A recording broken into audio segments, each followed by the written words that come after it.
Just want to start with your question at PMQs, saying that David Cameron convinced Nick Clegg to drop his pledge on university tuition fees.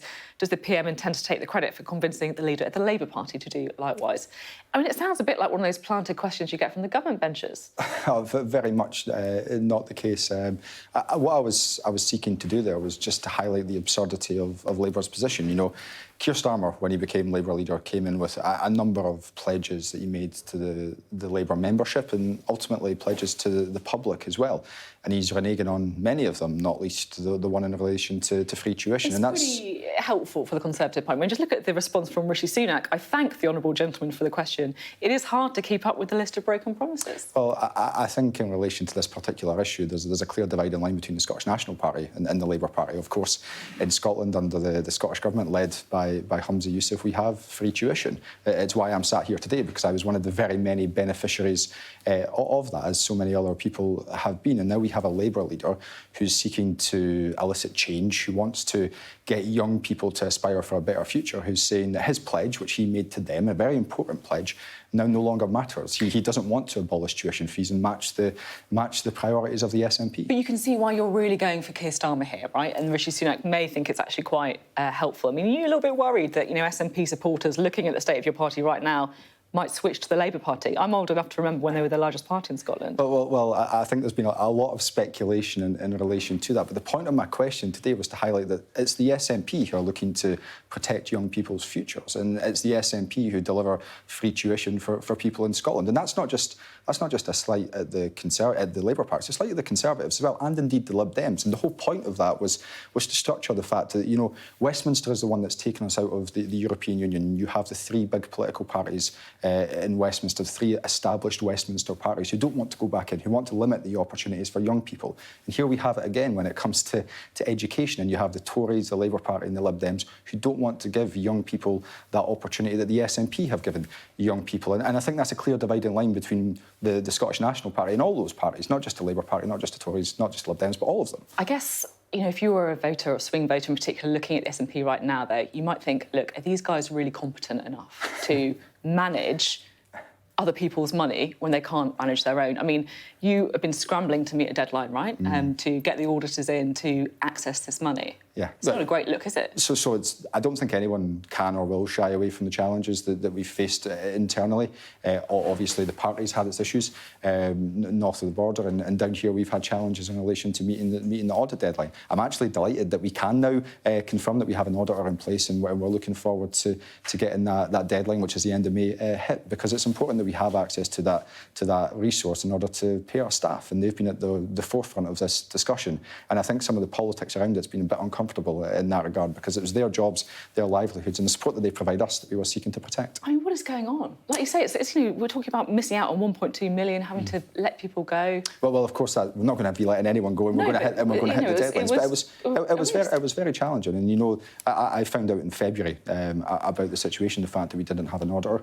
Since then, we've been trying to secure one. We've done that now, but there's been challenges. How did you only find out in February? I mean, you must have. How did you react when you first found that out? Well, I think when I first found out, I didn't actually think it was a huge deal, because I thought it would be quite straightforward to go and secure a new auditor. That obviously didn't prove to be the case, but now we've got one. I'm just delighted we're over that, and we can get back to talking about politics.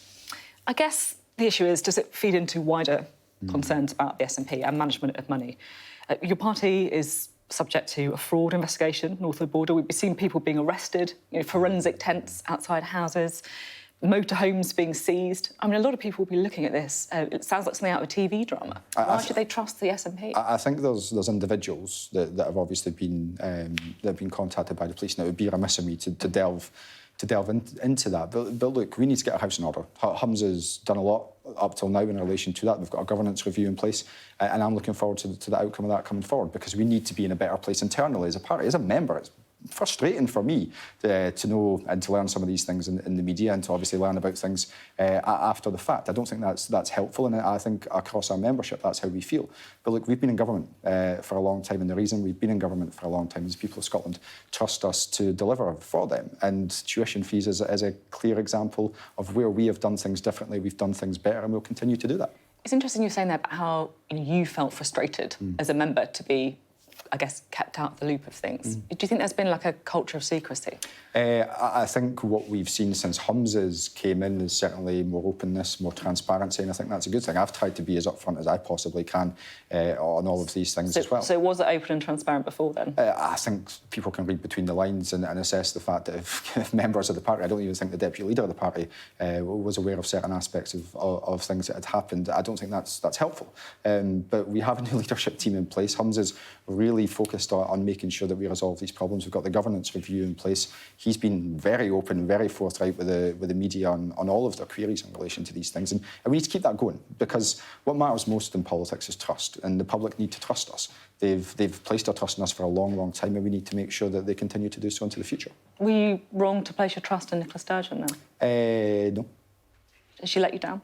No, I know what you're kind of trying to allude to here in relation to some of the challenges within the party, but Nicola Sturgeon led us to election victory after election victory. She was supremely talented and supremely successful. Could things have been done differently in terms of the way the party operates? In that respect, I think everyone would probably nod their head and say, yeah, it probably should have been done differently. But Humza's doing things differently. That's a good thing. I've been really impressed by him up till now. I think he's certainly going down well with the public back home as well, and hopefully we can go on to positive new days, because you know what, a lot of people were projecting the demise of the Scottish National Party. That ain't happening. We're just getting started. You speak very highly, obviously, of your new leader, Humza Yousaf. He has said it's been, in his words, I think I can say this on TV, bloody frustrating.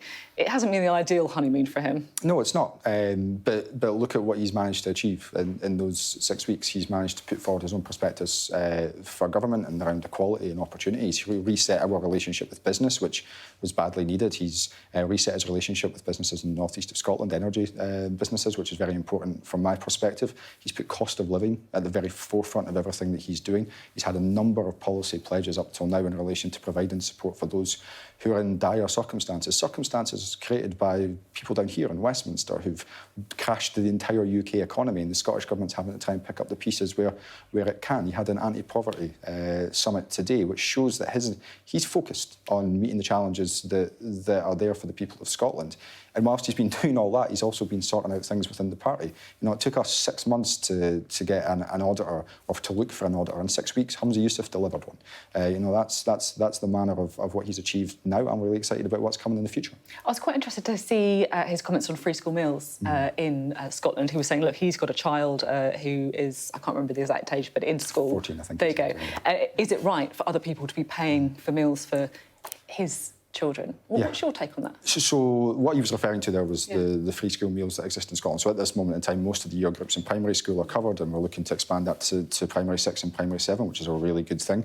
As I understand it, I think there's many pilot schemes in relation to secondary schools as well. But we then need to have that discussion about what does that look like in secondary schools. And as part of that, we don't just need to reflect upon how much money families have in their pocket, but also what the habits are of people in secondary school. Because I'm sure you, like me, your habits change somewhat the older you got. But at the heart of this is the fact that the SNP in Scotland, whether it's free tuition, whether it's free school meals, whether it's free prescriptions, whether it's lower council tax, so on and so forth, we've been at the forefront of providing progressive policies, and we'll continue to do that. It's the coronation this weekend. It is. Are you going to be pledging allegiance to the King? I believe I already have. And how are you going to be celebrating? I'll be there. I'll be there on Saturday. Look, I'm not a monarchist. I've been quite open about that in the past. But I represent everyone and all communities in Scotland, so I'll be there on their behalf to make sure that they're represented, because that's the right thing to do. It's the grown-up thing to do.